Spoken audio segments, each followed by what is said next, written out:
Hai, sahabat YT Moba. Apa kabar kalian semua? Semoga kalian semua dalam keadaan sehat. Amin.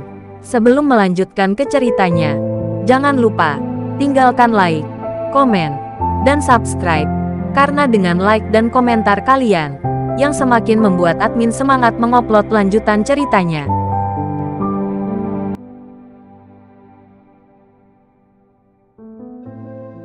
Episode 437. Kisah Ariel, anak bos besar yang berpura-pura culun. Setelah lelaki tua itu pergi, aura Nathan jelas berbeda. Itu sedikit lebih kuat, tidak menahan sama sekali, seolah sengaja mencoba menekan Ariel. Menghadapi situasi ini, Ariel tersenyum acuh tak acuh. Dia telah melihat terlalu banyak orang dengan aura yang kuat, dan tekanan psikologis Nathan adalah untuknya. Ini seperti permainan anak berusia 3 tahun. Kamu adalah Ariel? Nathan bertanya. Tidak salah, kata Ariel. Nathan mencibir dan berkata, saya tidak berharap Anda memiliki keberanian untuk datang kepada saya. Bukankah Anda ingin saya melakukan sesuatu untuk Anda? Sepertinya saya tidak memiliki apapun yang layak Anda perhatikan, kata Ariel acuh tak acuh. Nathan mengangguk dan berkata terus terang, jika Anda sedikit sadar diri, saya menyarankan Anda untuk menghilang di Bandung. Gunakan kemampuan Anda untuk melakukan hal yang benar dengan grup Helen. Hanya ada satu jalan buntu. Helen memberimu sesuatu. Aku bisa memberimu yang sama, bahkan lebih tinggi. Bukankah itu layak untuk pertimbanganmu? Kata Ariel. Nathan menyesap tehnya. Dia memandang Ariel dengan mata menggoda dan berkata, kamu masih belum cukup mengenal dirimu sendiri. Dan yang aku inginkan lebih dari uang. Grup Helen dapat membantuku. Ini lebih dari yang kamu pikirkan. Status apa? Ariel bertanya dengan alis terangkat. Nathan tersenyum tanpa mengucapkan sepatah kata pun. Bagi orang seperti dia, uang itu penting. Tetapi status adalah yang lebih dia inginkan. Kekuatan grup Helen akan membantunya mendapatkan status yang lebih tinggi cepat atau lambat menurut Nathan. Tidak ada yang bisa melakukannya kecuali Helen.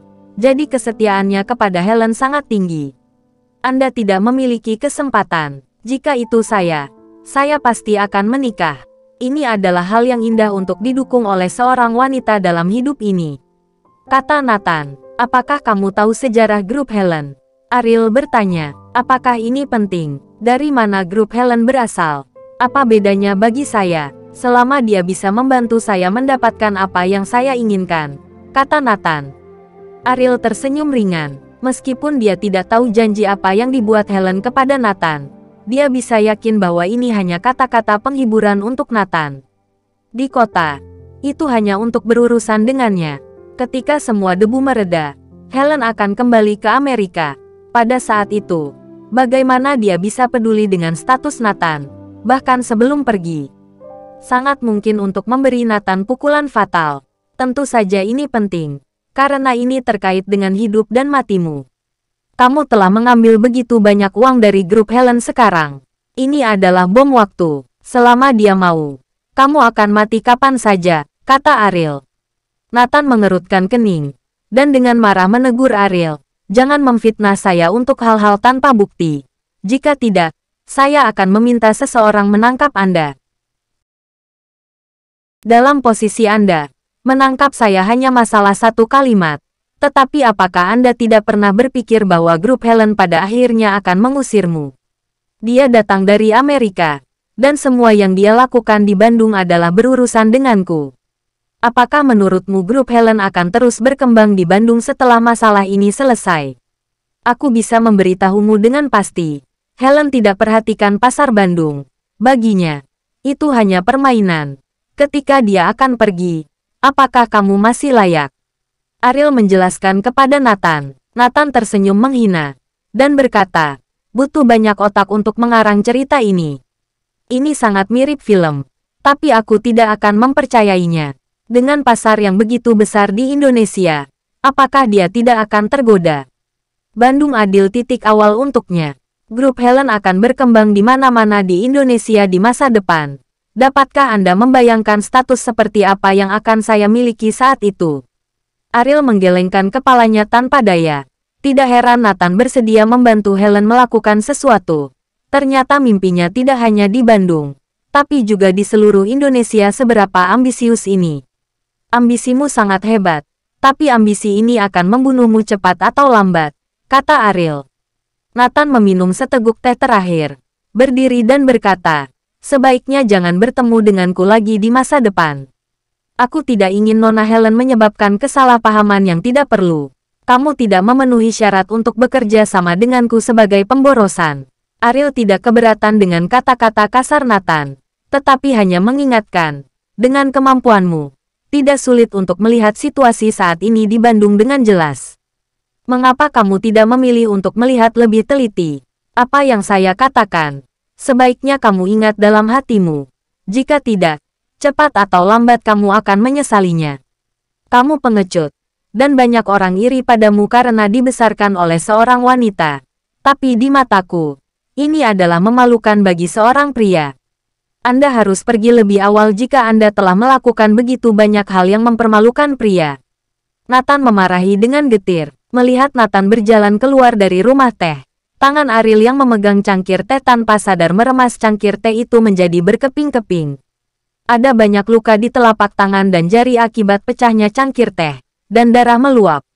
Ariel berdiri dan berkata ke lelaki tua itu, Pak Tua, aku tidak sengaja memecahkan cangkir tehmu. Lain kali aku akan datang.